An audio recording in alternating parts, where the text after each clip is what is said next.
Good morning, everybody. Today's July 1st. Happy July.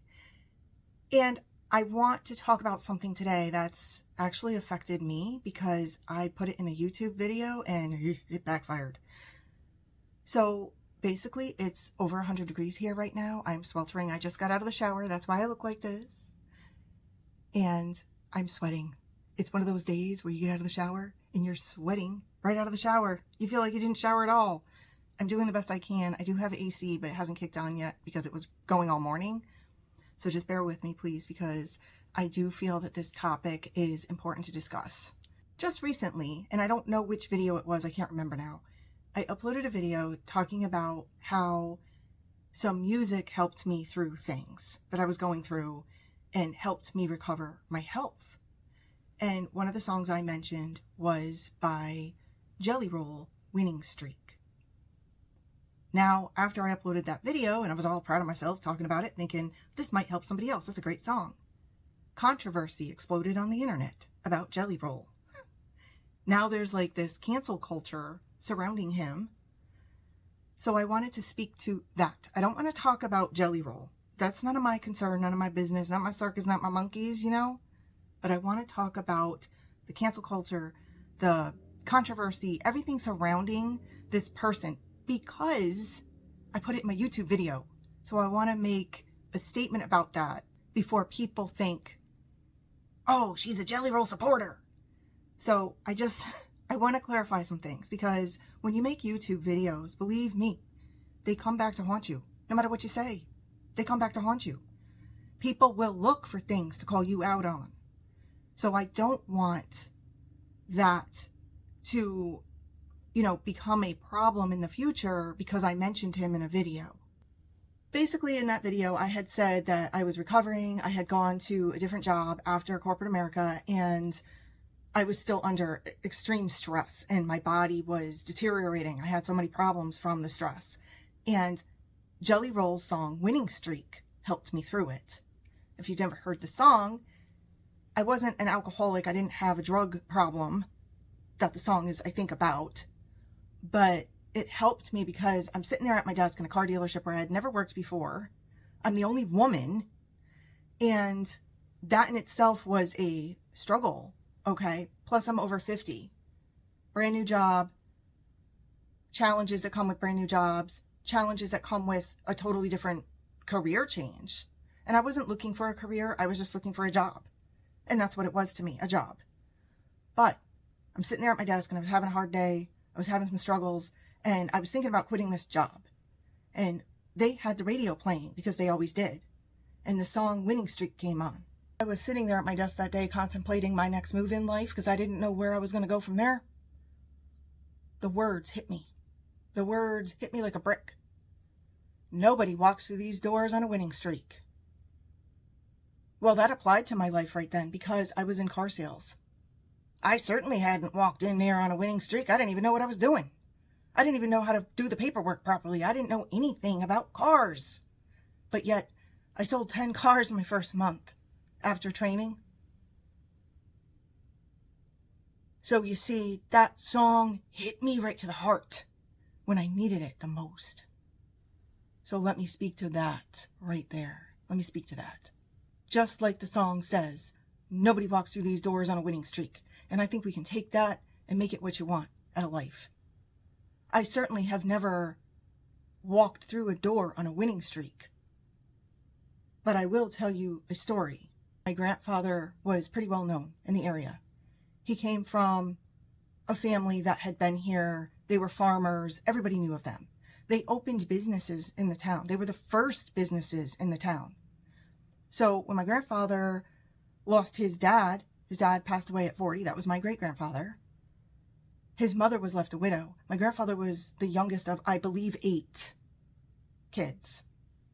All the other kids were out of the house. They were grown. They had gone off. They had moved all across the country. But my grandfather, he dropped out of school to help his mother because she was a widow. Now, mind you, this is way back when. This is what people did. They didn't just go on to college and stuff and leave their widow mother behind. This is what they did in that time period. So we're talking probably late 20s, early 30s, somewhere around there. I don't have the exact date. There goes my air kicking on, thank goodness, because I'm sweltering. I just realized I forgot my ring light. I remembered my microphone today, but forgot the ring light. So anyway, here we are. He became very successful and well known because he was a farmer. When you're a farmer, you build connections, you build networks. This was before the internet. That's probably where they got the idea for the internet. The real life socialization, networking, and all that. And he drove a truck with no license, youngster, on a dirt road because there were no paved roads here at the time. And he made his way an hour and a half to sell potatoes all the way at the other end of another state. By the time I came along, he knew a lot of people in town, mostly everybody. It was a small town even then. Therefore, people knew of me. People don't look for reasons to not like you. They look for excuses to not like you. So what do I mean by that? Well, nobody had any reason to not like me, okay? My grandfather was a great man. Anybody on the street would tell you that. He was a good man. He was a great man. Everybody loved this guy, okay? We had so many people come over to our house. They brought us homemade wine. They brought us homemade treats at every holiday. He had so many friends. It was great growing up in that environment. I got cultured like you would not believe.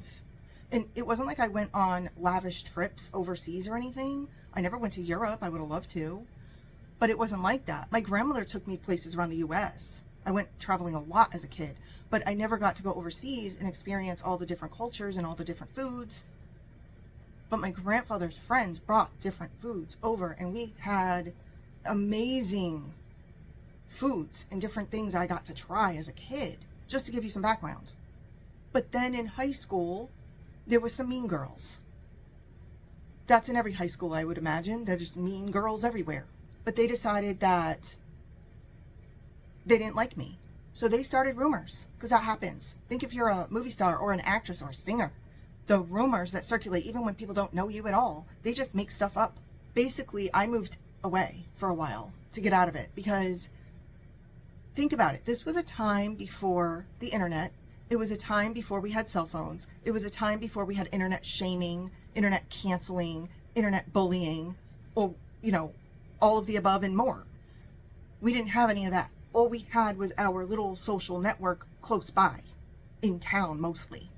So we didn't have people that went out of their way to shame us in a public setting like the world news. You're talking about when I was an older teenager, ready to graduate high school, ready to go on with my life, do something with my life, and now I have to deal with this. So I didn't deal with it because I was like, who cares? I'm never going to see these people again. And I haven't. I have never seen them again. But today, in a different world, you got the internet shaming, bullying, everything. You got the cell phones, everybody photographing you. If it was today, they'd be photographing me everywhere I went and then shaming me about it. But it's a different time today. How I live my life isn't surrounded by who's mean to me, who degrades me, who bullies me, who picks on me, who fights with me. It's not about that. I try to separate myself from people like that, but I don't live my life based on fear, intimidation, or thinking, oh, I have to run away every time somebody picks on me. I don't live my life like that. I don't care. I just move on. I just say, well, they'll get bored of it. And also, if they're picking on me, they're not picking on someone else. You might have heard that before. But all in all, when I mentioned Jelly Roll in my video, and I mentioned that song Winning Streak, that's a good song. Now, there are a lot of people out there right now saying, he's a terrible person, he did this, that, and the other thing. Oh my goodness, look what he did. Cancel culture. That's basically what it is. I know what that song did to my life. I can honestly tell you, the words in that song hit me and hit me hard. That propelled me to the next stage of my life. Sometimes all it takes is a inspirational quote, a saying, a friend that says something and you're like, aha, I have an epiphany. Sometimes that's all it takes. And when I heard that, nobody walks in here on a winning streak. Nobody walks through these doors on a winning streak. Even when people don't agree with the person behind the song or agree with how they act in public, what they do in their personal life, to me, the song still means something to me. Because what I'm hearing out there is everybody knew that he was a bad person. that song stands because it helped me. I don't want to take the song out of context, but I do believe the meaning of the song was he was recovering or going through addiction. Like I said, I was not, but it still hit me. It hit me in a different way. I think, and I've always believed this, the best messages, healing messages, come from people who have troubles. They come from people who have been there, done that, and are suffering. So to me, it's none of my business what he's going through, what he's doing. To me, that's none of my concern. But I know how that song made me feel. Whether or not you like the person, and that's in any facet of life. I'm talking about the mean girls in my high school. I'm talking about a singer you may not like because there's a scandal. Whatever the case may be, that song helped me. So I just wanted to put that message out there, because sometimes we condemn a person, but we don't appreciate the small thing that their suffering or their life led to help somebody else. I think what we can all take away and appreciate from that song that I'm mentioning is that good things come from bad. Good things come from hardships. Good things come from bad times. If we cloud over everything because of the scandal right now, then other people might not ever hear that song. Other people might not be touched from that song. And that's one of the bad sides, just one of the bad sides, mind you, not all, but just one, of cancel culture. Because there are people that may have a message or that may help somebody, but we'll never know because they're canceled. But that one song, I know how it impacted my life. I'm not taking that back. I'm not embarrassed for watching it. I'm not embarrassed for listening to it.